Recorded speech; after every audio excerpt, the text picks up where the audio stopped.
So let's start from where we left. Generations of cellular communication systems. First generation started when AMS was introduced in USA in 1979. AMS is Advanced Mobile Phone System. That was the analog cellular communication system where users were allocated a frequency band to transmit on using FDMA with transmission based on frequency modulation. So that means a user will be assigned a frequency bandwidth, 30 kilohertz exactly that was assigned to a user. Every other user from one user will be separated in frequency. So that is how they access the resources in frequency divided, frequency division, and the modulation was used based on FM. Frequency modulation was used, means the carrier frequency was modulated with respect to information. Around the same time in Europe, they had two 1G systems. They called them Nordic Mobile Telephone and Total Access Communication System. One of the problems with 1G system was lack of compatibility. Regional standards for 1G were developed. A cell phone designed for USA could not work in Europe. 1G systems were analog, had all the disadvantages associated with the analog system, as there was the lack of the standardization and the standards. So the regional networks have no compatibility. Means nowadays we have the compatibility. You can purchase a mobile phone in any part of the world, and it will work in any country. But at that time, that luxury was not there, so that was the compatibility issue. So it didn't get any popularity among the masses.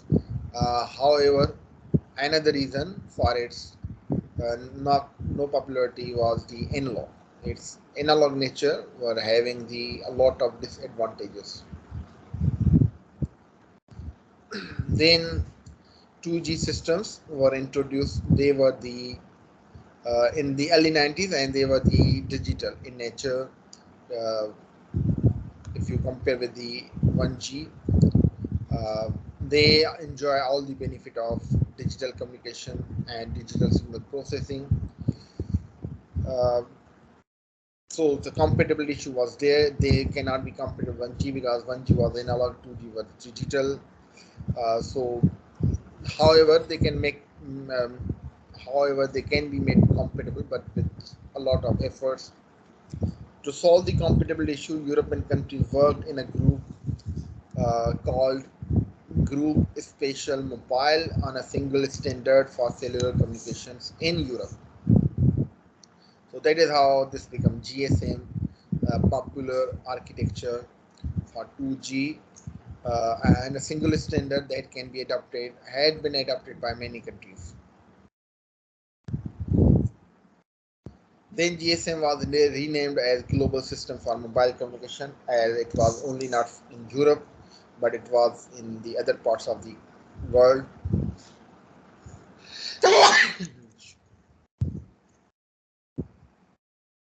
And it was in 900 megahertz band. Reaping the benefits of advancement in technology, GSM uses TDMA, time-driven multiplexes, rather than FDMA. That was in the 1G. Convolutional coding was used. GMSK, that is similar to BPSK, same to power 1. Gaussian minimum shift keying modulation use equalizers to combat frequency selective fading, interleavers, and frequency hopping to combat interference. These things were introduced with the GSM to make the channel more better for the transmission. However, US had its own version of 2G systems in the form of IS-95, that based on CDMA, and also called CDMA1, operated in 800 megahertz band. And it relies on digital communication and DSP for improved performance over the wireless channel. So see, still we don't have a single standard for cellular communication at that time when 2G was introduced. European was trying to having a single standard in their own continent, whereas US had its own standard. They called it interim standard 95, and that based on CDMA. European version of 2G based on CDMA. So still a long way to go for the compatibility among the whole cellular networks. On the other side, Japan had their own personal digital cellular, a local version of a 2G system, and it could operate in 800 as well as 800, 900, and 1400 megahertz bands. So this is the comparison of three: GSM, CDMA1, and PDC.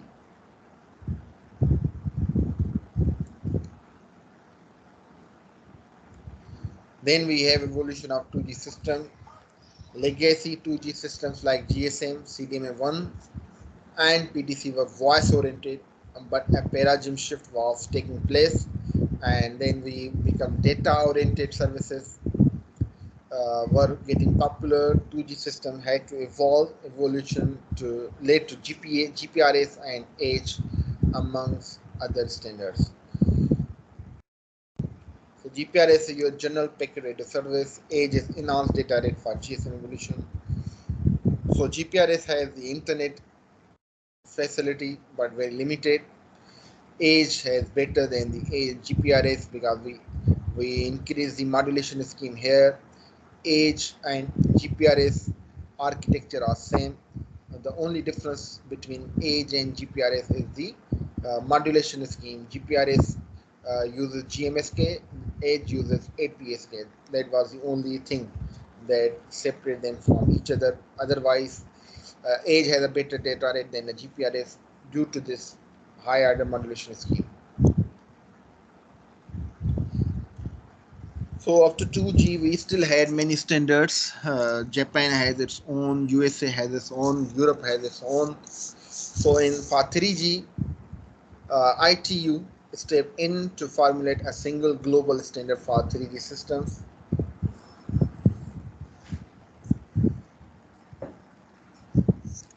And IMT 2000 standards were developed.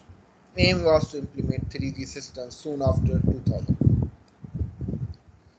In addition to voice services, IMT 2000 was provide several Mbps data rate for broadband internet access, interacting gaming, high quality video entertainment, and etc. But the dream of a single standard was just that, a dream.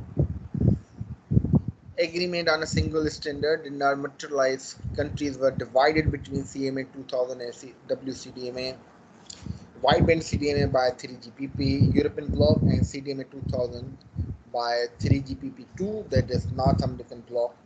So, though we are still short on consensus, the world never consensus on say single standard, but still we are now only two options. Means two standards. One is European and one is North American. Earlier we had seen for 3G, for 2G we had three. At least one has reduced. These are different different systems and their data rates. You can see CDMA 2001 has lowest 144 kilobits per second, whereas HISPA, that is high speed data packet access, downlink packet access, basically 10 Mbps. We will discuss all these in detail as we progress in this course. Then fourth generation ITU, or another committee of ITU, put forward the requirements for 4G systems. They say that 1 gigabits per second with low mobility and 100 Mbps with high mobility. That is still a dream because that is too much data rate with low mobility. Even if we get half of this, people will be content, but we are not getting that. 3GPP developed long-term evolution LTE standard, and then North American, that is IEEE, the American standard IEEE came up with WiMAX 802.16e, that is mobile WiMAX, similar to, they try to mimic cellular communication here, but this thing didn't get popular. 3GPP developed ultra mobile broadband, now defunct.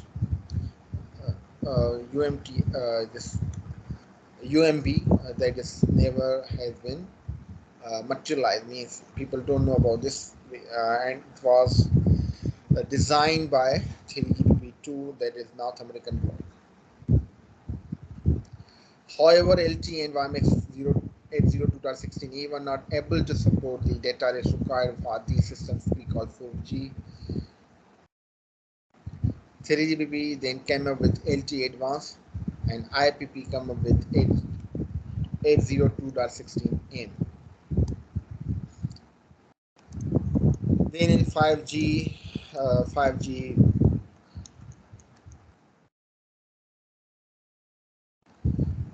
we expected to have cognitive radio system, but cognitive radio system is not adopted by many countries. So if we get time, we will discuss 5G in detail during the course of the subject. Another RAN, regional access network, published by IEEE 802.22. So these were some history of cellular generations. If you have any questions from this lecture, you can ask. Else, we will move to the next lecture.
ये time table change होएगा बेटा?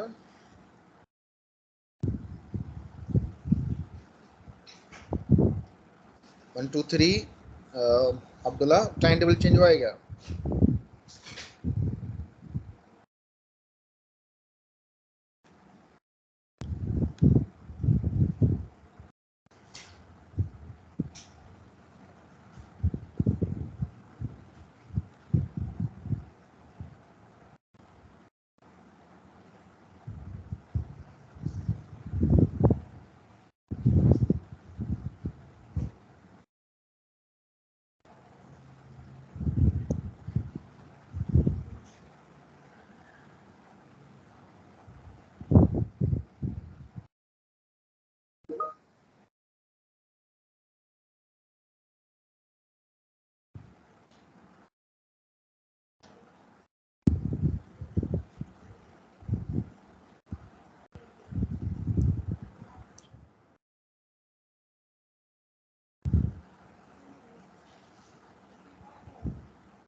Okay. The mobile radio channel places fundamental limitations on the performance of wireless communication systems.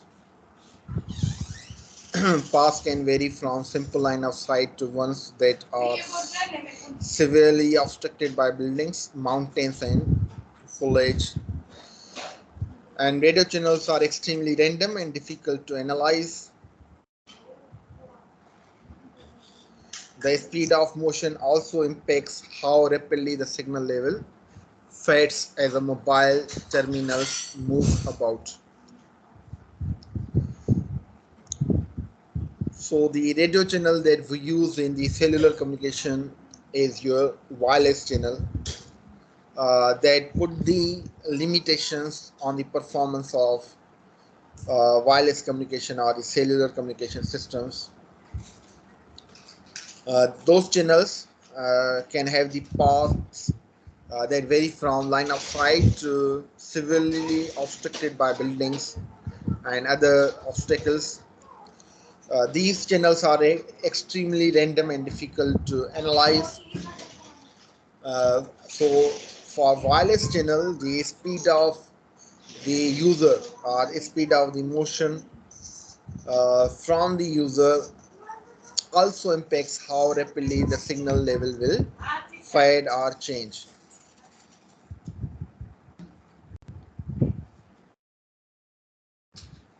Free space propagation, uh, free space communication obviates some of the problems faced by the wired system. So, wireless channel or the free space communication or the free space channel eliminate some of the problems faced by the wired systems, like if we have uh, a river or lake where a cable facility would require special treatment to prevent seepage onto the copper conductors, we can go for the with the wireless channel or the wireless deployment. So in that case, free space communication has the advantage over the wired communication. Overcome transmission obstacles posed by mountains and deep valleys where cable costs would be prohibitive to install and difficult to maintain. There even you can also go with the wireless channel, bypass the basic interconnection to local telephone provider or public telephone company. So you can also, if you don't want to be wired, then you can have the wireless channel and you can bypass the local exchange or local PSTN type of network.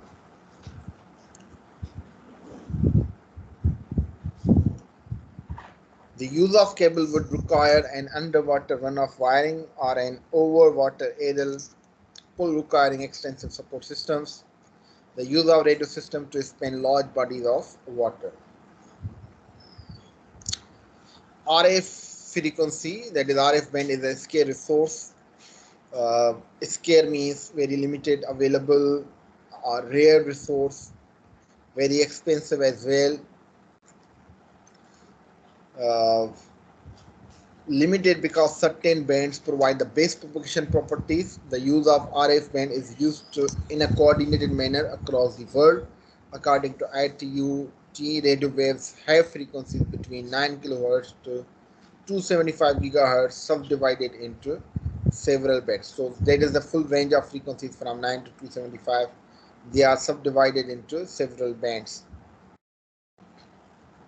These bands are allocated while keeping in mind geographical distribution, type of service, expected volume of traffic, technical limitations, and propagation characteristics.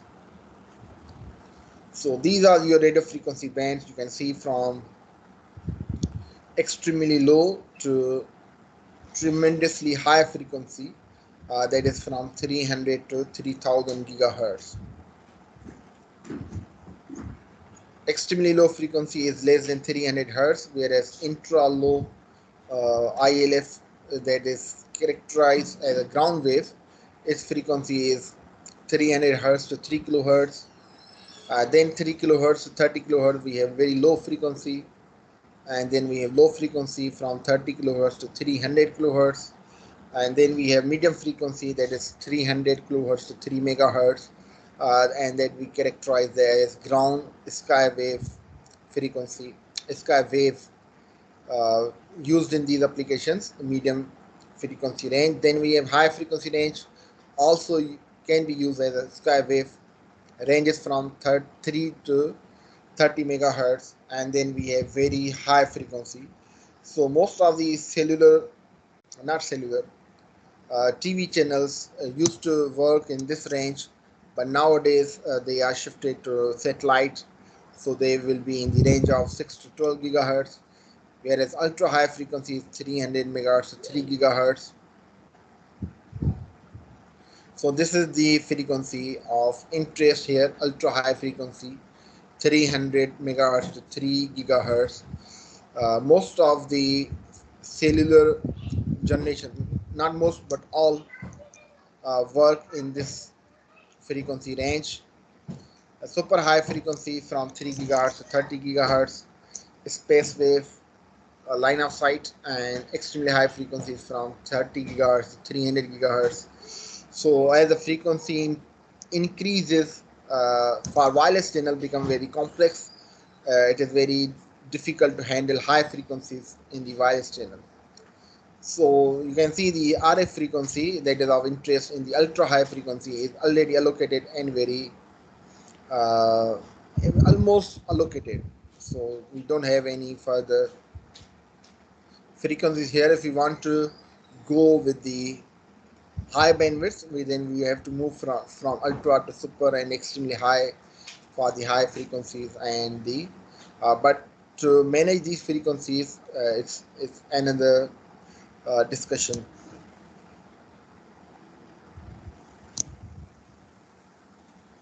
Now, one by one, properties and applications of these bands.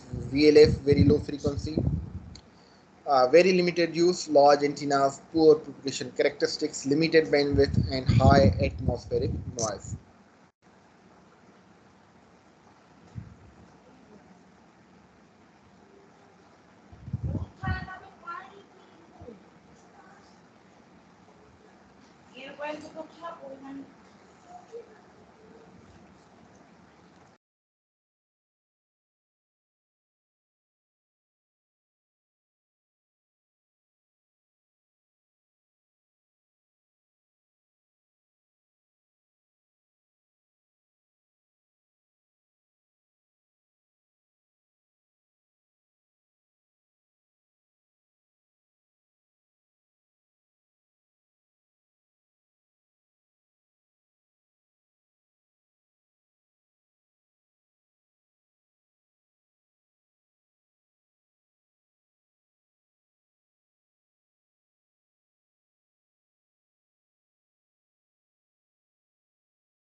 Then we have low frequency, that is from 3 to 300 kilohertz. Application in ground wave for short distance communications, limited bandwidth, high atmospheric noise, radio navigational aids, and broadcasting. These are the few of its applications. Then we have medium frequency, that is from 300 kilohertz to 3 megahertz. We can have ground waves in it for short distance communication, ground based ISO ionospheric halves for long distance communication at night, and also radio broadcasting in long wave band, long wave between 153 to 279 kilohertz, used for AM radio. So AM radio is can be used in this frequency range, and maritime, mobile, and radio navigational services can be used in this frequency. So maritime and radio navigation, that is in the sea, maritime army or maritime forces use this frequency to communicate, and the ships that go for the fishing for months or more days or weeks, they use this frequency to navigate in the sea. Then we have HF high frequency is from 3 megahertz, 30 megahertz. Similarly, it uses for ionospheric halves for long distance communication, sky waves, and that is quite popular. Radio broadcasting in this shortwave band. So again, AM radio can be used from 2.3 to 26.1 megahertz. Used for aeronautical, military, maritime, mobile communications, amateur radio, RFID, etc. So these are their applications. Then we have very high frequency. Again, has particular applications in TV and radio. FM radio is used in this frequency range, that is 88 megahertz to 110 megahertz. Line of sight communication is possible in this frequency, short or medium distance communication up to 100 kilometer, audio and video broadcasting for FM and TV in it, aeronautical and maritime radio communications, radar and radio navigation services, analog call as telephone and radio paging services were also have application of this frequency. UHF, our interest in this frequency, because most of the codes that we will learn, their frequencies will lie in this frequency range, 300 megahertz to 3 gigahertz, very popular. Line of sight radio communications can penetrate through walls to an extent, but through a large number of obstacles. Used for TV broadcasting, cellular mobile phone, GSM, UMTS, LTE, 2G, 3G, 4G, all are in this frequency. Satellite mobile phones, GPS, call-less telephone, and radio paging services. Fixed radio access, radar, and radio navigation services, as well as Wi-Fi. Wi-Fi is also in this frequency, that is 2.4 gigahertz. Other frequency of Wi-Fi is not here. One initial frequency, that is we have a Wi-Fi 2.4, that is in here in this range.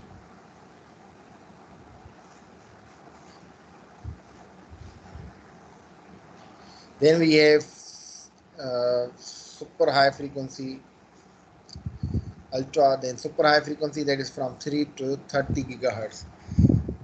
This frequency also has many applications in satellite, in microwave, especially satellite channels, satellite communication done in this frequency.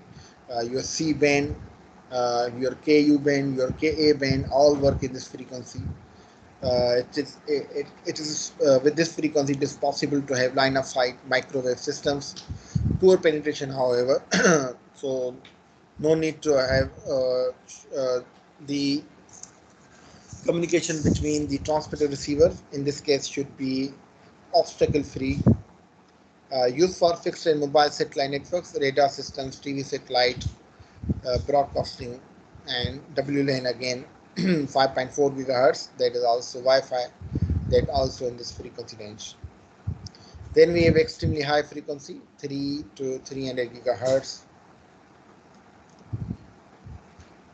The last band of frequencies before EM spectrum is considered light wave, not radio wave. Only short distance communication is possible. Some interesting applications are being developed.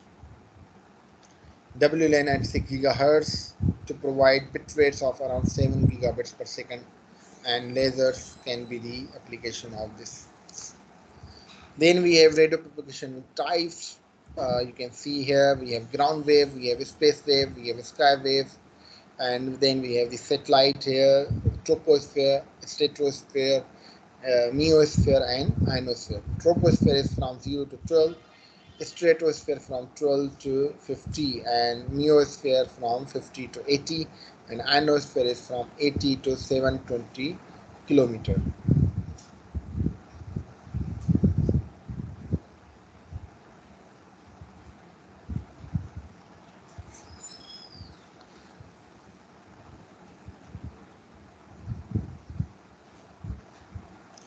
So we have three mechanisms, dominant mechanisms. One is ground wave, one is sky wave, and one is space wave. All three mechanisms can exist at the same time. Each mechanism has its own frequency band where the propagation characteristics are based. So ground wave, this mechanism may happen if the frequency is less than 500 kilohertz, and this application is submarine communication. Ground wave for short distance, sky wave for long distance. If the frequency is from 500 kilohertz to 1.5 megahertz, that is AM broadcast, and 1.5 megahertz to 30 megahertz, we have sky wave and short wave communication over long distances.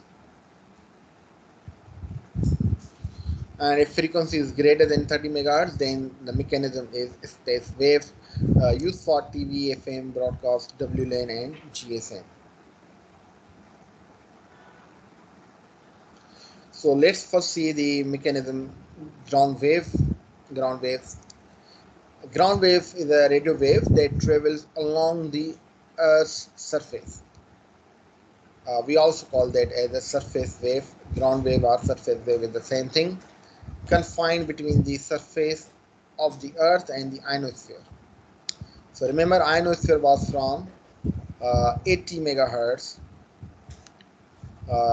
Sorry, not 80 megahertz, 80 kilometer to 720 kilometer.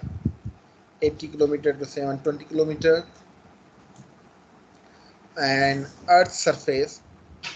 So Earth's surface and from up to 80 to 70, 20 means from 0 to 720 kilometer, it is your in between. This ground wave is confined. So these are the frequencies. So whenever we transmit these frequencies, they will behave in the ground wave nature as they follow the curvature of the Earth.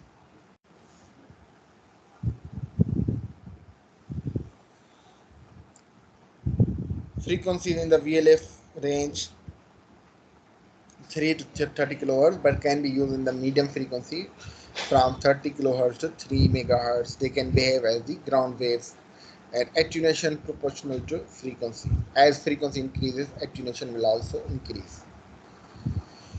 Ground waves too. The ground wave and the ionosphere are highly conductive at this range of frequencies, and they form the walls of a virtual waveguide.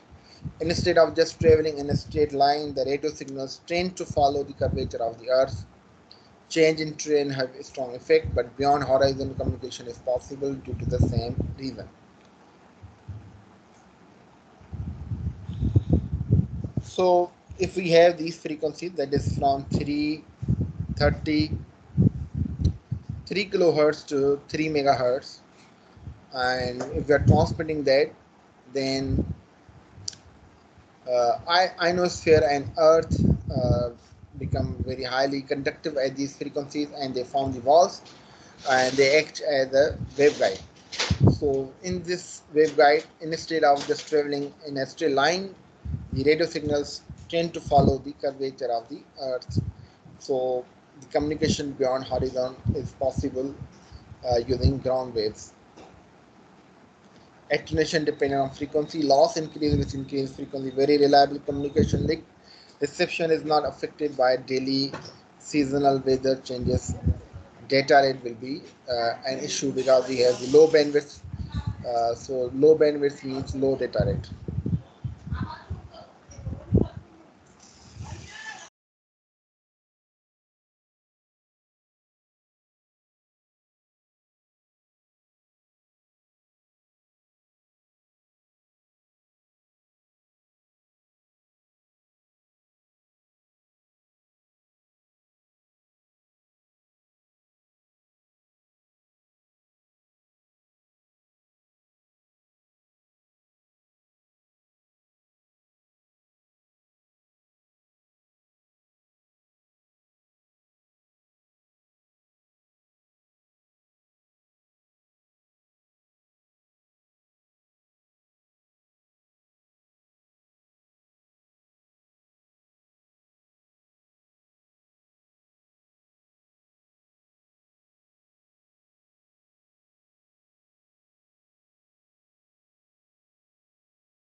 So space waves transmission is radio communication within the troposphere, that is from 0 to 12 kilometer, and these waves can travel directly from the transmitter to the receiver or indirectly with reflections of the transmitted signal from the Earth's surface or the troposphere surface to the receiver, and it occurs in VHF and UHF bands. So that is, you can see here, transmitted receiver reflected from ground or transmitted directly.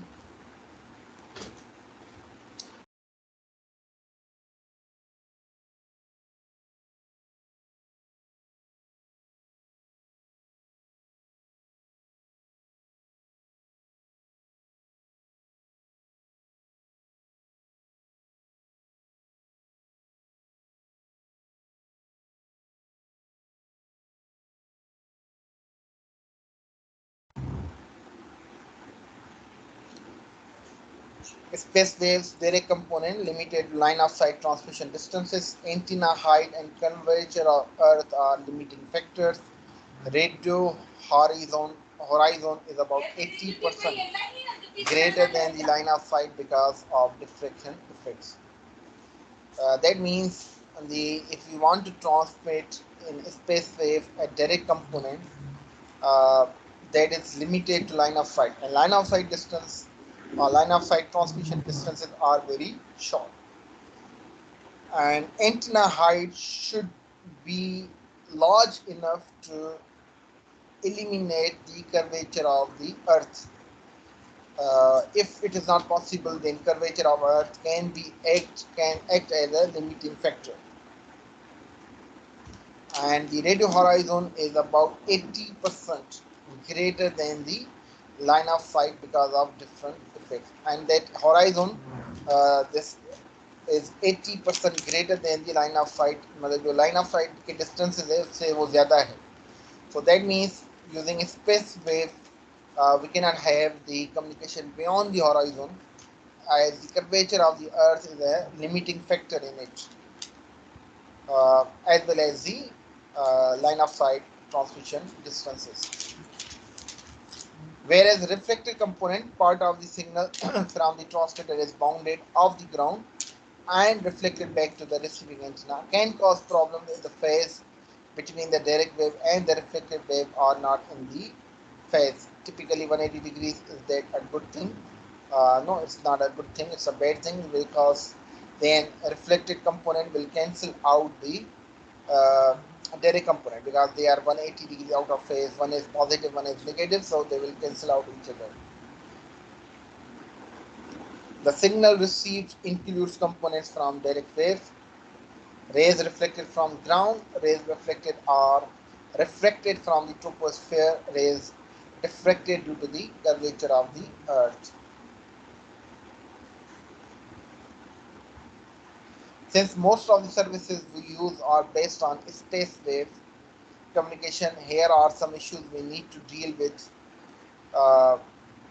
in the space wave, that is attenuation and attenuation distortion, free space path loss, noise, atmospheric absorption, multipath refraction, and thermal noise. So these all are the impairments that can hammer your signal. Attenuation, its proportion to frequency. Free space path loss, we can improve on it by transmitting more power. Noise, we have no control over it. Atmospheric absorption, depend on the weather and the environment. Multipath will always be there, again depend on the in which uh, uh, setting we are, whether it is urban setting or rural setting. So from it depend on the distribution of the population vary. Refraction will always be there, as well as the thermal noise. Propagation, where radio waves are reflected back toward Earth from the ionosphere. So that is your sky wave. Beyond the horizon, at intercontinental communication is possible. 3,500 kilometers in a single hop. So there is satellite communication. Basically, we transmit similar to satellite communication, but satellite communication is beyond the ionosphere. This says that ionosphere is from 80 kilometer to 720 kilometer. So in between we have this ionosphere. So if a wave is transmitted, sky wave is transmitted, it may be reflected or refracted back to Earth from the ionosphere. So that distance is like in 100 of kilometers, and it will take another 100 of kilometers when it turns back. So uh, the distance on the ground covered may be up to 3,500 kilometers. Beyond the horizon, at intercontinental communication is possible from one continent to another. Uh, its range is from 3 to 30 megahertz. Typically used high frequency. Greater than 30 megahertz radio wave will penetrate the ionosphere and would not return back to Earth. So this is something like that. Ionosphere reflected back, and then reflected back to ionosphere, and then to the receiver.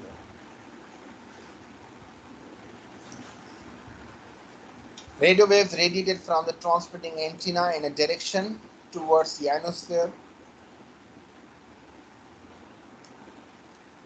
So these antennas are faced towards the sky, That's why name sky waves. Sky waves makes strike the ionosphere and is reflected back to the ground. Strike the ground, reflected back toward the ionosphere, etc. until it reaches the receiving antenna. Skipping is the refraction and reflection of sky waves. If it is refract, it may not come back. But if frequency is greater than 30 megahertz, it will surely refract and will not come back to the ground. Two layers to bounce back the signal from troposphere and ionosphere. Space wave will become from the reflect back from the troposphere, and sky wave will reflect from the ionosphere. The ionosphere is a weak conductor because of the ions and free electrons. The ionosphere can cause radio waves to bend that reflect to more dense. The more dense the ionization, the higher the degree of refraction and at higher frequencies. Ionosphere extends from 50 km in height up to 300 km. Some literature also noted from 80 km to 720 km. As the name suggests, it consists of gases which are ionized when exposed to sunlight. The ionosphere consists of four layers, exactly three: G, E, F1 and F2. If you say F1 and F2 is one layer, then it is three. Otherwise, these are four. D layer height between 50 to 70. Ionization directly dependent on sunlight Earth. Greater ionization during the day than night, and ionization during the summer than winter, because due to the more heat in summer than in winter. E layer height from 70 to 100 km.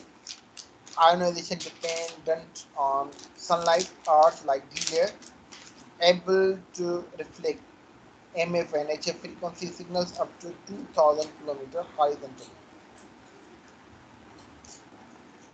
F layer height is from 100 to 300 km. Ionization also depends on sunlight Earth, but ionization remains existence at night times as well. During daytime, F layer further divides into F1 and F2. F2 is heavily ionized, and F1 is similar to E in terms of ionization density. At night, they combine to form an F layer. F2 able to reflect HF signals up to 4,000 kilometers horizontally with a single hop.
So sky waves, in principle, every layer will reflect the signal back to Earth. Lower frequencies will typically be reflected about from lower sublayers of the ionosphere, while the higher frequency will pass through. It depends on the critical frequency of the layer. And what is critical frequency? The highest frequency that will be returned to Earth when transmitted vertically under given atmospheric conditions. If the transmission frequency is greater than the critical frequency of the sublayer, then it will pass through the sublayer. So when you transmit sky wave towards the ionosphere, its frequency should be less than the critical frequency. If the frequency is greater than the critical frequency, then that sublayer will allow that frequency to pass through, and the signal will never reflect back to Earth, and that means the signal will be lost.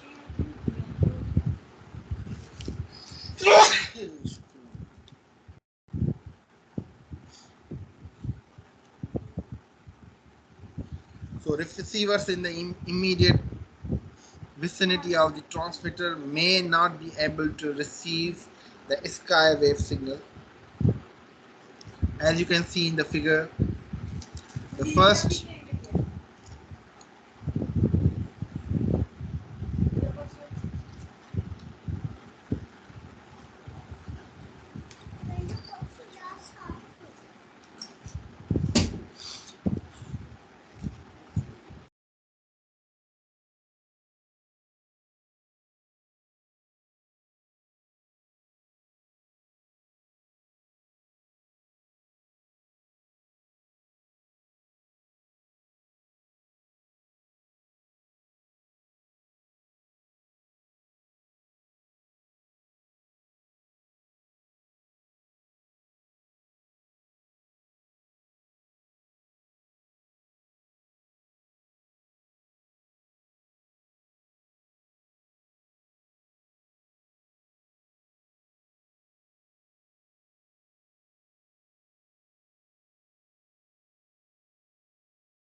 so as you can see in this figure, the first sky wave is reflected and is escaped because its frequency is greater than the critical frequency. Same is for the second one. For the third one, its frequency is lower than the critical frequency of this sublayer, so it is reflected back.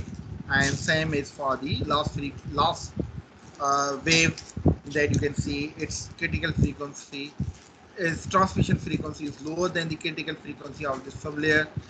That's why the signal reflected back to Earth.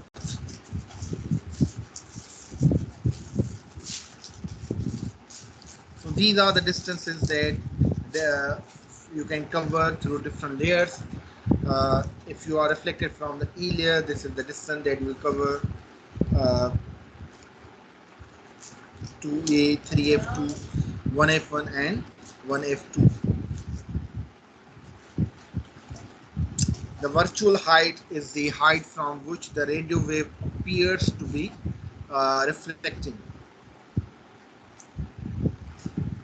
So this is the virtual height from the Earth to the point where it is reflected. This is the transmission, and that is ionosphere.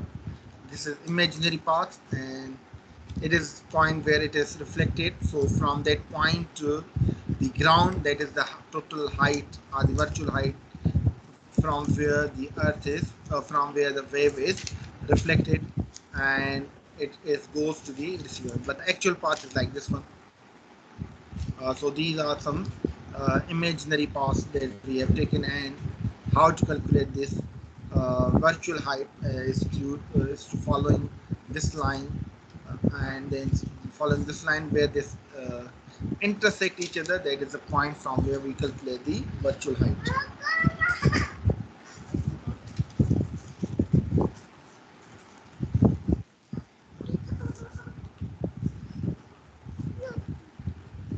The critical angle is the angle at which radio wave must hit the ionosphere to reflect back to the earth.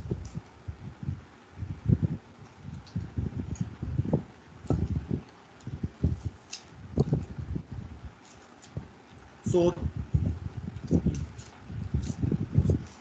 one was the critical frequency and one was the transmission frequency, but we also have the angles.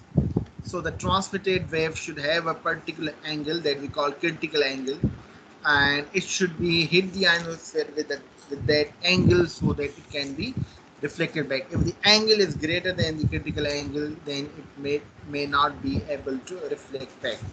Like in this case, you can see the angles are greater than the critical angle, they are reflected and escape the ionized layer. And in this case, the angles are less than the critical angle, so they are critical angle less than or equal to critical angle, so they are reflected back to Earth's ground. Escape distance: if the ionosphere is very dense, then the critical angle is high and short escape is possible.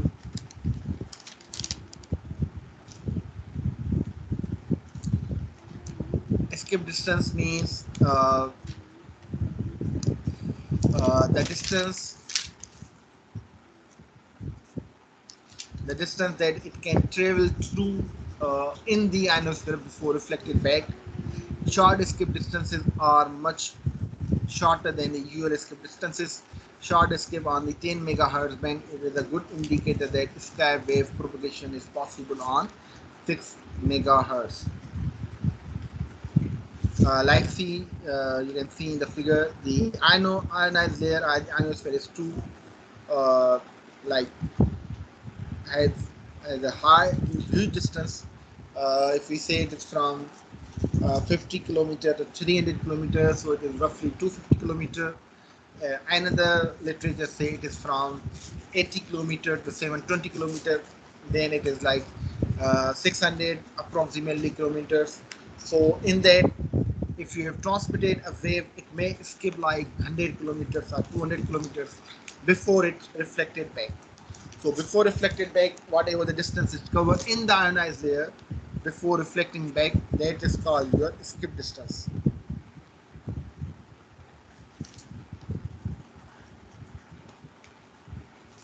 Then we have maximum usable frequency, the highest frequency that returns to Earth over a given distance. And it depends on the layer that is responsible for the refraction or reflection. So maximum usable frequency is always reliable metric, and that is equal to f of c. That is critical frequency sec theta I, where theta I is the critical angle. So critical frequency of the layer and the critical angle of the incident on that layer will be taken into account to calculating the maximum usable frequency. Then we have optimum working frequency, also known as frequency of optimal transmission. Most effective frequency for ionospheric reflection of radio waves between two specified points on Earth.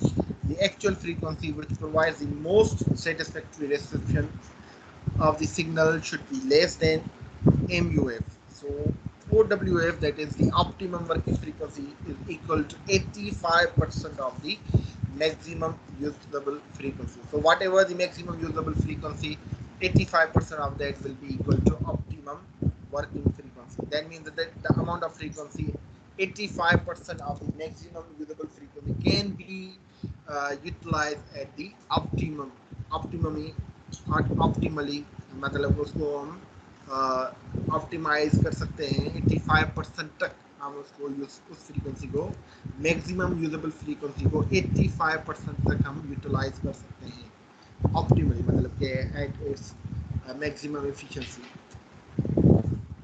Whereas lowest usable frequency, the frequency which the received field intensity is sufficient to provide the required SNR, the amount of energy absorbed by the lower regions of the ionosphere directly impacts the lower usable frequency.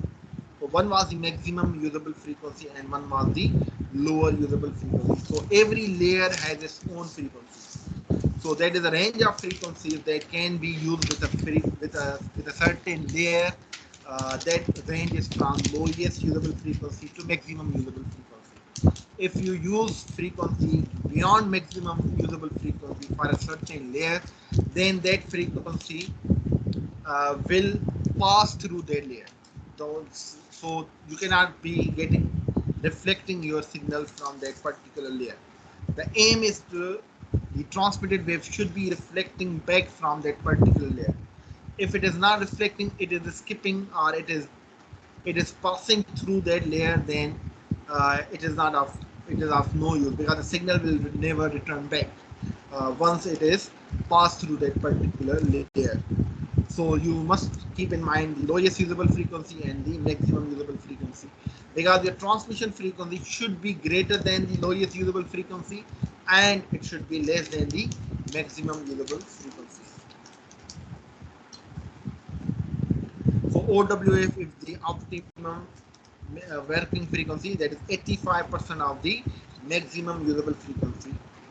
Uh, that means if the maximum usable frequency is 100 megahertz, then the transmission frequency should be 85, at least should be 85 megahertz for the optimum usable frequency.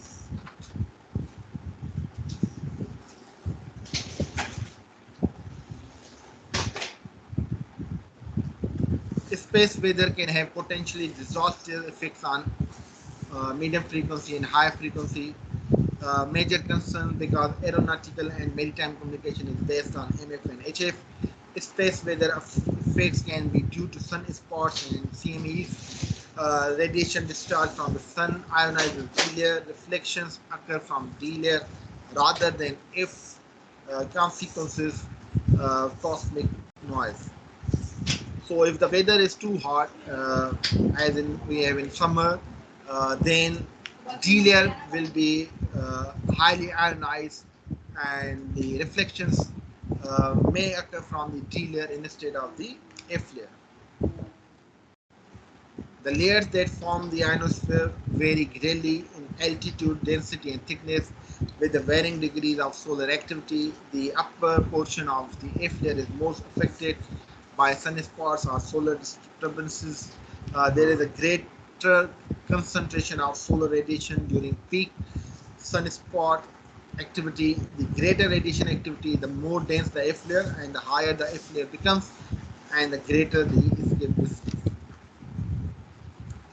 Further, you can see from the Suparco website on the waves and the weather effects on the waves. Then we have the tropospheric scatter, variation in the humidity of the troposphere cause RF signals to be scattered over the horizon.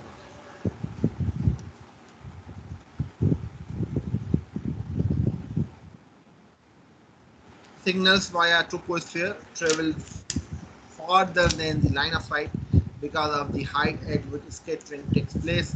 The magnitude of the received signal depends on the number of turbulences causing scatter in the desired direction and the gain of the receiving antenna.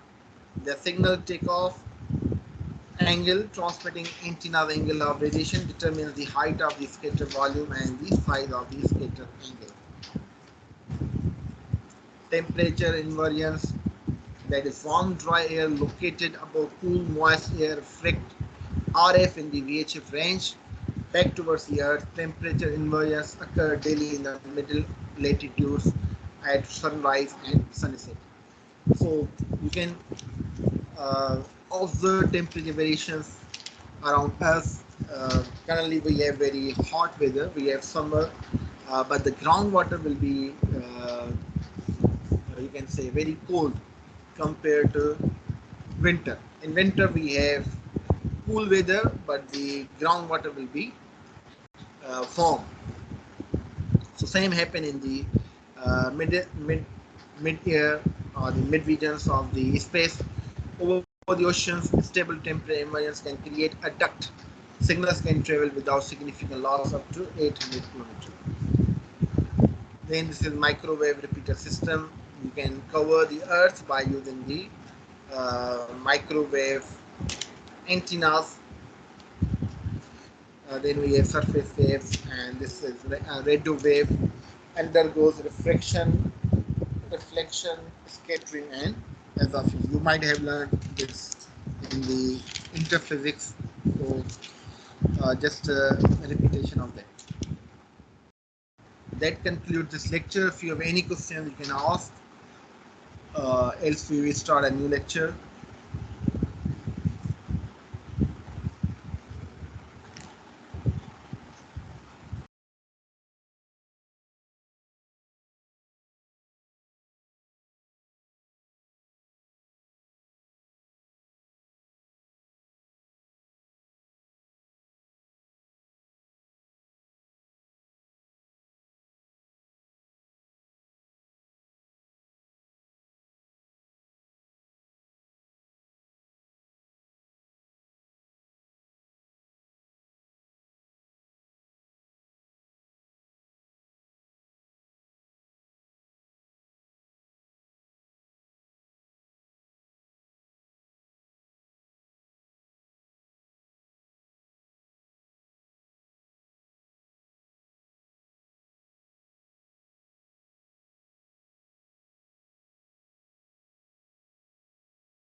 Okay, these are the contents of this lecture: radio propagation, large scale variation, and small scale fading. Modeling of radio channels in free space is a complex problem. Good reception is usually available under line of sight condition, and the reception gets worse in the presence of obstacles such as buildings, tunnels, mountains, etc. As you can see in the figure. In one figure, you can see a base station and a car. There is no obstacle in between, so both are in line of sight. Means they can see each other. So this reception and transmission is better, whereas this one has obstacles. So here the signal will have the losses. Multipath. There are basic mechanisms affecting propagation of EM wave: reflection, diffraction, and scattering. Multiple reflections from various objects at different distances will cause multipath fading, as you can see. So the copies of the same signal uh, reflecting from one building, and copy of the same signal is reflecting from the ground, and copy of the same signal is received directly. All these signals will be added if they have the same phase. That addition will be in constructively, otherwise they will destroy each other. These signals will destroy each other. So propagation EM wave reflects from an object which has large dimensions compared to the wavelength of the propagation wave. For example, surface of the earth, buildings, and walls. So reflection can only happen if the object from where a particular signal is reflecting, the dimensions of the reflecting object should be greater than the dimensions of the wavelength. So if let's assume that we are using 900 megahertz frequency as a carrier frequency, so the dimensions of that will be in centimeters. So if that signal is reflecting from an object, is colliding with an object or obstacled by an object whose dimensions are like in meters or in kilometers, then reflection will happen. So the dimensions of the object from where your signal is reflecting should be greater than the dimensions of the wavelength. Diffraction: the radio path between the transmitter and receiver is obstructed by a surface that has sharp irregularities edges. The secondary waves resulting from the edges are present everywhere, providing a bending of waves even without line of sight. See here, diffraction. This building has the sharp edges, so the signal colliding with these edges, then it is diffracting. Whereas scattering, that the wave travels through a medium with a large number of objects that are small compared to the wavelength. So that cannot be deemed as refraction or reflection. It is called scattering because uh, the leaves of a tree are way smaller in dimension compared to the dimensions of the wavelengths. So it will scatter the signal, as you can see in the figure. So signal strength also decreases with distance between transmitter and receiver. That is very simple, uh, fundamental rule of the power of the signal with respect to distance. It will deteriorate as the distance separation between the transmitter and receiver increases. Propagation models for predicting mean signal strength for a given T R separation are called large scale propagation models. Propagation models propagation models that characterizes rapid fluctuations of the signal strength over very short distances or very short time duration are called small scale or fading models. The diagram next illustrates the small scale fading and large scale signal strength variation.